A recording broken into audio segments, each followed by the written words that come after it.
మేము అడుగుతా ఉన్నాం, మీరు ఎక్కడ పోయినరు? సబ్ లీజ్ చేసి 200%కి పెడితే వీరు ఎక్కడ పోయినరు అధ్యక్ష? ఈ రోజు అడుగుతా ఉన్నారు. దీంట్లో గోప్యమైంది, వీళ్ళిద్దరు దాంట్లో ఉన్నదేంటి అధ్యక్ష? ఆ రోజు మాట్లాడింది ఈ రోజు ఎందుకు మాట్లాడుతా ఉన్నారు? ఆ రోజు బీజేపీ ఎందుకు మాట్లాడలేదు? ఆ రోజు 100% 200% లీజ్ ల్యాండ్ని ఇస్తా ఉంటే ఆ రోజు మాట్లాడలేదు.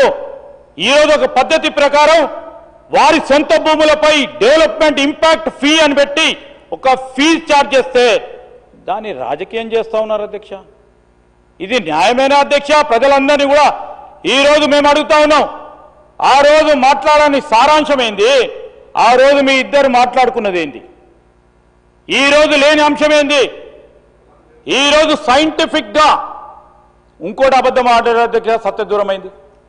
9,000 ఎకరాలు మొత్తం కూడా దారదత్తం చేసిండ్రు అని మాట్లాడతాను. అసలు 9,000 ఎకరాలు లెక్క కూడా తెలియదు అధ్యక్ష వీళ్ళకు. సరే, ఏదైనా పారిశ్రామిక వాడ డెవలప్ చేసినప్పుడు దానికి రోడ్స్ ఉంటాయి, కామన్ ఫెసిలిటీస్ ఉంటాయి, డ్రైనేజ్ ఉంటుంది, వారికి కావాల్సిన 10% ఇతర అవసరాలకు పెట్టే ఖచ్చితంగా కాజ్ ఉంది అధ్యక్ష. సో ఆ క్రమంలో 4,940 ఎకరాలకు సంబంధించి ఇండివిజువల్ ప్లాట్ సైజెస్ వారు మాట్లాడిన 9,000 అని వీళ్ళు కూడా రిప్రజెంటేషన్ ఇచ్చిన గౌరవనీయులు గవర్నర్ గారికి నేను చూసిన. 9,000 అసలు మీరు కూడా చాలామంది కూడా ఇండస్ట్రీస్ నడుపుతూ ఉంటారు, వారికి సంబంధించి కూడా. ఈరోజు నేను చెప్తా ఉన్నాను అధ్యక్ష, ఈ సందర్భంలో వీటికి సంబంధించి అంటే తప్పుదారి పట్టియకుండా ఉండాలని కోరుతా ఉన్నాను అధ్యక్ష. ఇది ఎవరు ఏ విధంగా చేశారనేది కాదు అధ్యక్ష. ఇప్పటికైనా మీరిచ్చే సలహా సూచనలు, ఇప్పుడు మేము ఏమంటున్నాం అధ్యక్ష, పారిశ్రామిక వాడలకు సంబంధించి అనేక సందర్భాల్లో కోరినప్పటికీ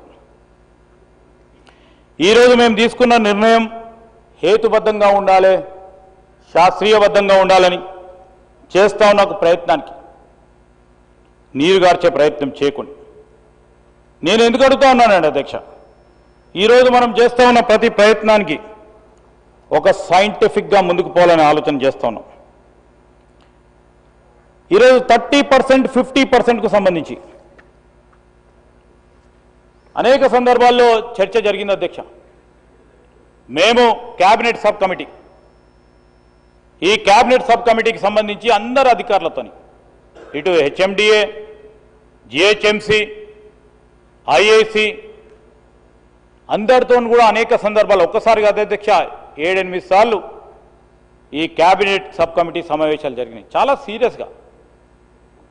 మరి ఆ క్రమంలో మా అధికారులను కమిటీ ఏమన్నది అధ్యక్ష, మీరు పోయి అసోసియేషన్స్తో మాట్లాడండి, మీరు పోయి ఇండివిజువల్గా ఆ పరిశ్రమలకు సంబంధించిన అధికారులతో మాట్లాడండి, పాలసీ నిర్ణయం ఏ విధంగా బాగుంటే ఈరోజు మేము ఆలోచన చేస్తూ ఉన్నాం, మీ పాలసీ మీకు ఉపయోగపడాలి, రాష్ట్ర ప్రభుత్వానికి మేలు జరగాలి, ప్రజలకు మేలు జరగాలి. ఈరోజు ప్రభుత్వం ఆలోచన చేస్తూ ఉన్న ఔటర్ రింగ్ రోడ్ లోపల ఈ కోర్ అర్బన్ ఏరియా క్యూర్కు సంబంధించి దీనికి సంబంధించిన అంశం విషయంలో అనేక సందర్భాల్లో అధికారులు మీటింగ్ ఏర్పాటు చేసుకోవడం జరిగింది. వారు అడిగింది ఏంది అధ్యక్ష, ఈరోజు అధికారులకు సంబంధించి వారు మీటింగ్ ఏర్పాటు చేసుకున్నప్పుడు అసోసియేషన్స్ వచ్చి రిప్రజెంట్ చేశారు అధ్యక్ష, మీరు 10% ఈ 80 ఫీట్ రోడ్ కానీ బిలో 80 ఫీట్ రోడ్ కానీ 10%, 10 to 15% పెడితేనే మాకు వయబుల్ ఉంటుందని. అయినా కానీ ఈరోజు రిసోర్స్ మొబిలైజేషన్కు సంబంధించి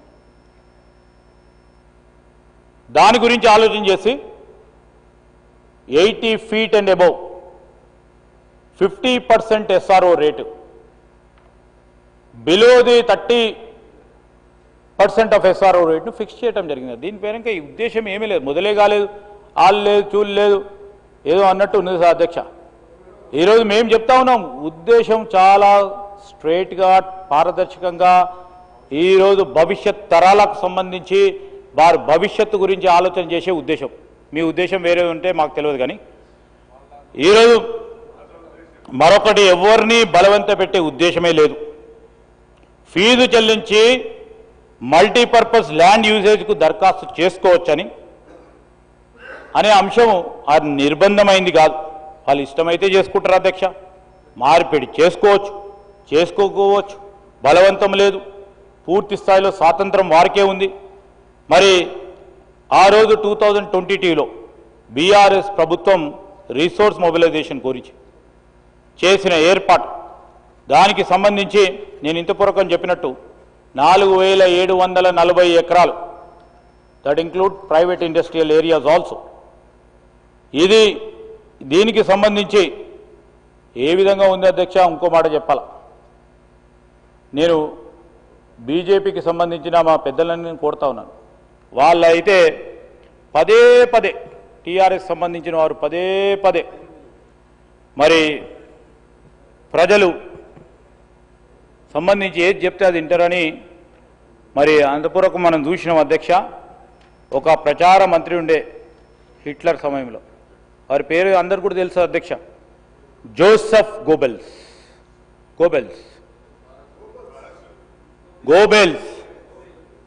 వారి సిద్ధాంతాన్ని పూర్తి స్థాయిలో అలవర్చుకొని పనిచేస్తూ ఉన్నారు అధ్యక్ష. బీఆర్ఎస్ నేతలు పక్కాగా ఆచరిస్తూ ఉన్నారు అధ్యక్ష.